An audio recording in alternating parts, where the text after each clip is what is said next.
8, knight f6 check, king e6, knight to e4, rook h4 attacking the piece. He'd hop it out, attacking the pawn here. This is good for black. You can see I'm winning. I'm mounting pressure on the queen side. I'm gonna win. Actually, that rook can't go there because the knight can take. You see what I'm doing though. Anyways, he attacks the piece. We have this whole trade sequence, and so now I went from being up 2 pawns and squeezing my opponent out to now being even, and white's probably better here. And I continue to make mistakes here and end up actually losing this game that I thought I had in the bag. He takes a pawn, I take a pawn. He takes a pawn, and I made more bad moves here, threatening this pawn. There's better moves up here. I could have come up here. Takes, I defend, a3. I have to take on c2. He checks. Now here, I was hoping he wouldn't notice the back rank mate, and he checks me one more time and then plays h3.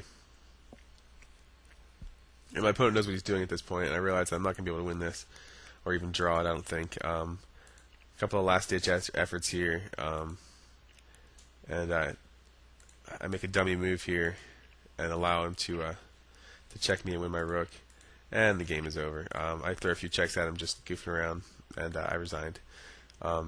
So this is I labeled this the one that got away. I was overconfident. We've talked about overconfidence before in my videos. I was overconfident, and I let myself make a bad move here with knight e5, and then from there I continued to make poor moves and give up pawns until I no longer had any kind of lead, and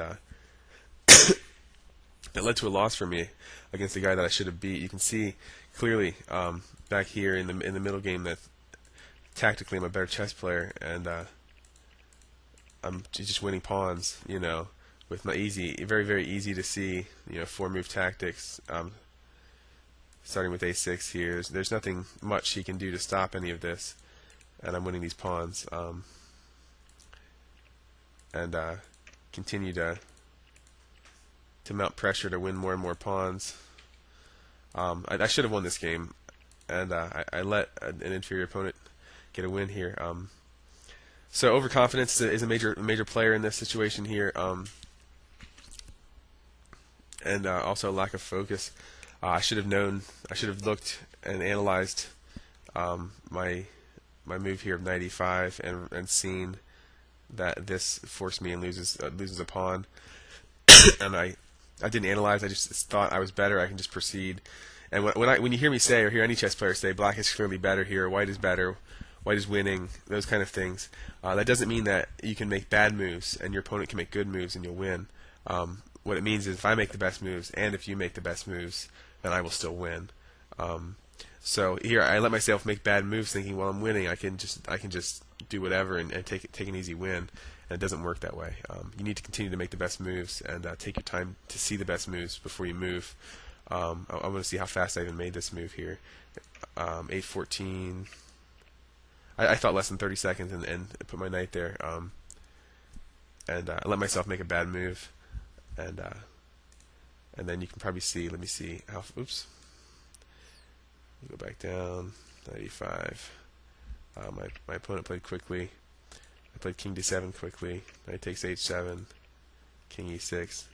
And here I'm just making more and more bad moves. So don't think that when you're winning you can make bad moves and continue to stay ahead. Yeah, a crafty opponent will find a way to get the initiative back, get the pawns back, and he'll beat you. So I hope you found my loss instructive, and I know I learned from it. I hope you did too, and I hope you enjoy.